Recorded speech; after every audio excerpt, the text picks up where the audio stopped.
नमस्कार बच्चों, halo alkane और हेलो एरीन के चैप्टर में एक बार पुनः आपका। अब हम आज का जो दूसरा टॉपिक इसमें होगा वो होगा नाभिक स्नेही अभिक्रिया की क्रियाविधि, और जिसमें हम आपको बताएंगे SN1 मैकेनिज्म। अभी तक आपको पढ़ाया था SN2 मैकेनिज्म के बारे में, और अब आपको बताएंगे SN1 मैकेनिज्म। SN1 मैकेनिज्म में आपके पास क्या है? SN1 एक काणुक नाभिक स्नेही प्रतिस्थापन अभिक्रिया होती हैं जिन्हें SN1 अभिक्रिया कहा जाता है। वो क्या थी? द्विआणुक थी। इसमें नाभिक स्नेही अभिक्रिया एक आणुक है। SN1 अभिक्रिया सामान्यतः ध्रुवीय प्रोटिक विलायकों जैसे जल, अल्कोहल, एसिटिक अम्ल आदि में संपन्न होती है। देखिए ये अंतर है, यहाँ पर ये ध्रुवीय विलायक का यूज किया जाता है, जबकि SN2 में जो अभी आपको पीछे बताया था उसमें अध्रुवीय विलायक का प्रयोग किया गया था। यानी जो अध्रुवीय विलायक है उनमें SN2 बड़ी तीव्रता के साथ होती है, जबकि SN1 में ये क्रिया ध्रुवीय विलायकों में होती है।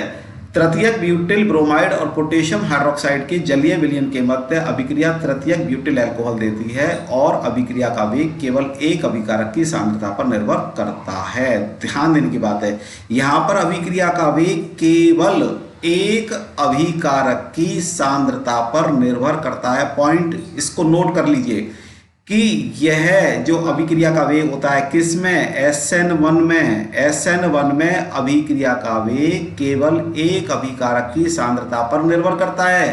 देखिए अभिक्रिया देखिए नीचे, CH3 whole thrice CBr plus KOH aqueous में जलीय विलयन, K और Br मिलकर बन जाएगा KBr। ये OH कहाँ चला जाएगा? Br के स्थान पर चला जाएगा। तो ये क्रिया कैसे होती है इसको हम अभी आगे आप बताएंगे स्टेप बाय स्टेप।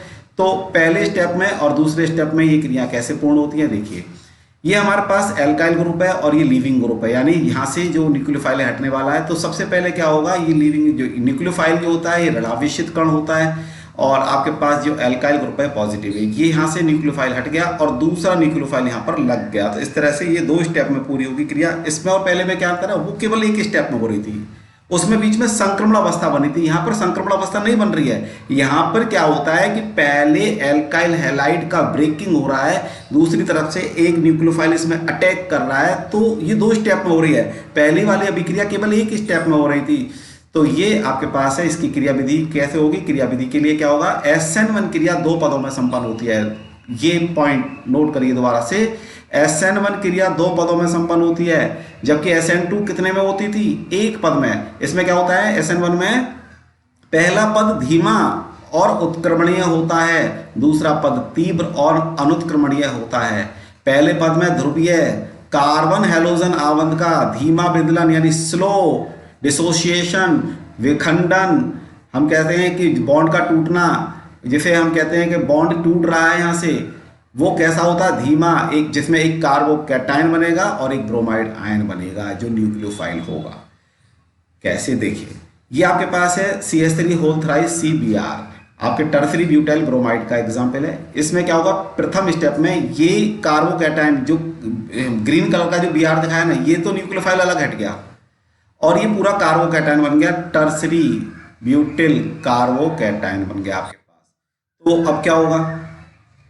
अब होगा दूसरे पद में कार्बोकैटायन पर नाभिक स्नेही के द्वारा आक्रमण होगा और प्रतिस्थापन अभिक्रिया पूर्ण हो जाएगी। देखिए ये जो कार्बोकैटायन बना इस पर दूसरा न्यूक्लियोफाइल OH ये आया, इसने अटैक किया। अटैक करने के बाद क्या बन गया? CH3 whole thrice COH tertiary butyl alcohol आपके पास बन गया।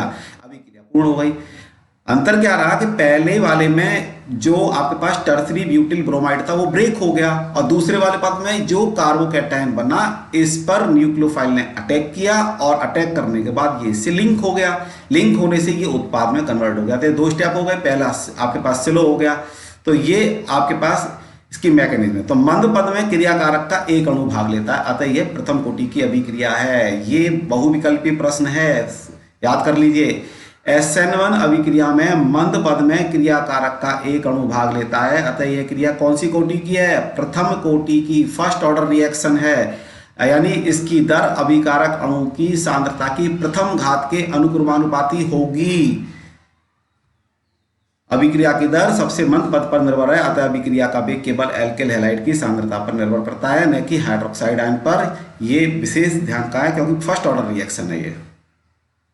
ध्रुवीय विलायकों की उपस्थिति में यह क्रिया तेज गति से होती है। ये भी पॉइंट अभी आपको नोट करना है। SN1 क्रिया ध्रुवीय विलायकों में तेज होती है, जबकि SN2 अध्रुवीय विलायकों में तेज होती थी। आपको विशेष नोट करना है। ये क्वेश्चन ऐसे ही बनते हैं, शॉर्ट क्वेश्चन आए। देखिए आपके यहाँ अति लघु प्रश्न भी आते हैं, तो उनमें ये छोटे छोटे से जो पॉइंट्स लिखे हुए हैं ये आपको पूरे परफेक्ट 2 मार्क्स दिलाते हैं। तो इस तरह के जो पॉइंट्सों को आप नोट करते रहें कि ध्रुवीय विलायकों की उपस्थिति में SN1 क्रिया तीव्र गति के साथ होती है। SN1 अभिक्रिया का वेग कार्बोकैटायन के स्थायित्व पर निर्भर करता है। इसके अतिरिक्त कार्बोकैटायन का स्थायित्व जितना अधिक होगा, एल्किल हैलाइड से इसका विरचन उतना ही सरल होगा तथा अभिक्रिया का वेग उतना ही अधिक होगा। कार्बोकैटायन का स्थायित्व मीन्स कार्बोकैटायन प्राइमरी है, सेकेंडरी है, टर्सरी है, इस पे डिपेंड करता है इसका वेग। कैसे करता है आपको बताते हैं। टर्सरी ब्यूटिल ब्रोमाइड में 3 डिग्री कार्बोकैटायन बनता है, जो कि 2 डिग्री और 1 डिग्री कार्बोकैटायन की तुलना में अधिक स्थायी है। पीछे भी बताया था, क्योंकि ज़्यादा स्टेबल है, क्योंकि इस पर एल्काइल समूह ज़्यादा लग रहे हैं। अतः 3 डिग्री हैलाइड में SN1 अभिक्रिया तीव्र गति से होती है। और वहाँ क्या था, SN2 में उल्टा था, 1 डिग्री में ज़्यादा थी, 2 डिग्री में उससे कम थी और 3 डिग्री में सबसे कम थी। यहाँ पर इसका उल्टा है। इसका एग्जाम्पल देखिए। SN1 अभिक्रिया के वेग का हम घटता क्रम देखिए। 3 डिग्री सबसे ज़्यादा, उससे कम 2 डिग्री और उससे कम 1 डिग्री हैलाइड्स में SN1 अभिक्रिया का वेग चलता है। इस क्रिया में रेसिमाइजेशन हो जाता है। देखिए हमारे पास एक एग्जाम्पल है CH3 होल थ्राइस CBr और CH3 whole twice CHBr, CH3 CH2 CH2Br। देखिए ये पहला वाला तो टर्सरी है, दूसरा वाला क्या है आपके पास, ये सेकेंडरी है, और तीसरा वाला ये क्या है आपके पास, प्राइमरी। तो सबसे ज़्यादा वेग किस में है, इसमें है, टर्सरी में। इससे कम वेग किस में है, सेकेंडरी में, और इससे कम किस में, प्राइमरी में। ये SN1 के लिए है। ये किसके लिए है, SN1 के लिए है, ना कि ये SN2 के लिए है। SN1 और SN2 अभिक्रिया के लिए एल्किल हैलाइड की क्रियाशीलता का क्रम क्या होता है। क्रम होता है सबसे पहले तृतीयक हैलाइड, फिर द्वितीयक हैलाइड, फिर प्राथमिक हैलाइड, फिर मिथाइल हैलाइड ग्रुप है। ये एल्किल हैलाइड की क्रियाशीलता का क्रम है। कैसे, SN2 अभिक्रिया में तृतीयक से एल्किल हैलाइड तक ये बढ़ेगा। SN2 में देखिए एरो का डायरेक्शन देखिए, तृतीयक, फिर द्वितीयक, फिर प्राथमिक, इस तरह से।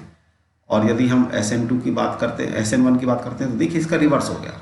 अब देखिए दोनों को अंतर करने के लिए ग्राफिकल रिप्रेजेंटेशन किया।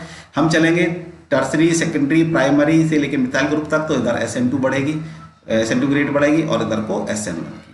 राइट, आगे चलते हैं। नोट कर लीजिए, एलिल हैलाइड और बेंजिल हैलाइड SN1 अभिक्रिया के प्रति अधिक क्रियाशीलता प्रदर्शित करते हैं। क्यों करते हैं, क्योंकि निर्मित एलिल और बेंजिल कार्बोकैटायन अनुनाद के कारण अधिक स्थायी होते हैं। अनुनाद आपको पहले पढ़ा चुके हैं, रेजोनेंस, जिसमें कि एक ही यौगिक की विभिन्न संरचनाएं होती हैं, विभिन्न संरचनाओं से उसको प्रदर्शित किया जा सकता है। देखिए बेंजीन में ये जो बॉन्ड का ट्रांसफरिंग दिखाई गई है, यहाँ पर जो आपके पास CH2 पर पॉजिटिव साइन है, और ये बॉन्ड ट्रांसफर होकर यहाँ पर आया, तो यहाँ डबल बॉन्ड हो गया, यहाँ पर पॉजिटिव साइन, माइग्रेशन होगा। माइग्रेशन से क्या होगा कि ये बॉन्ड आगे बढ़ेगा, ये पॉजिटिव साइन पीछे बढ़ेगा। इस तरह से ये रेजोनेटिंग स्ट्रक्चर्स हैं किसके, आपके पास बेंजिल हैलाइड के। जो CH2Cl लग जाएगा तो बेंजिल क्लोराइड बन जाएगा, CH2Br हो जाएगा, तो यहाँ पर C6H5 के साथ तो क्या बन जाएगा, C6H5 CH2Br का नाम होगा बेंजिल ब्रोमाइड। तो ये बेंजिल ग्रुप की जो कार्बोकैटायन बनता है, अनुनाद के कारण क्या होते हैं, स्थायी होते हैं। दूसरा एग्जाम्पल इसमें देखिए, एलिल ग्रुप के लिए यहाँ डबल बॉन्ड लग रहा है, ये CH है आपके पास और ये CH2, तो ये डबल बॉन्ड का माइग्रेशन हुआ, तो इसमें भी अनुनादी स्ट्रक्चर है दोनों में, तो इसके कारण ये भी कैसे होते हैं, स्थायी होते हैं। तो इसलिए जो ज़्यादा स्थायी होता है वो ज़्यादा SN1 क्रियाशीलता को प्रदर्शित करते हैं। तो इसका वेग का घटता क्रम क्या होगा। दोनों प्रकार की क्रियाविधियों के लिए समान एल्किल समूह होने पर अभिक्रिया का वेग घटता क्रम ये है, यानी R समान रखें, जैसे यहाँ CH3, यहाँ CH3, यहाँ CH3, यहाँ CH3, तो सबसे ज़्यादा होगा आयोडाइड में, फिर ब्रोमाइड में, फिर क्लोराइड में, फिर फ्लोराइड में।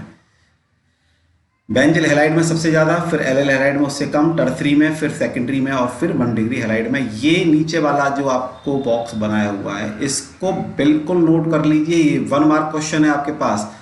वो पूछा जाएगा benzyl halide, allyl halide, tertiary halide, 2 degree halide और 1 डिग्री हैलाइड में SN1 अभिक्रिया के वेग का घटता क्रम लिखिए। तो इस तरह से होगा, SN1 के लिए पूछेगा, ध्यान रखें ये SN1 के लिए है, तो ये वाली लाइन केवल SN1 के लिए है। इस वीडियो में इतना ही। धन्यवाद।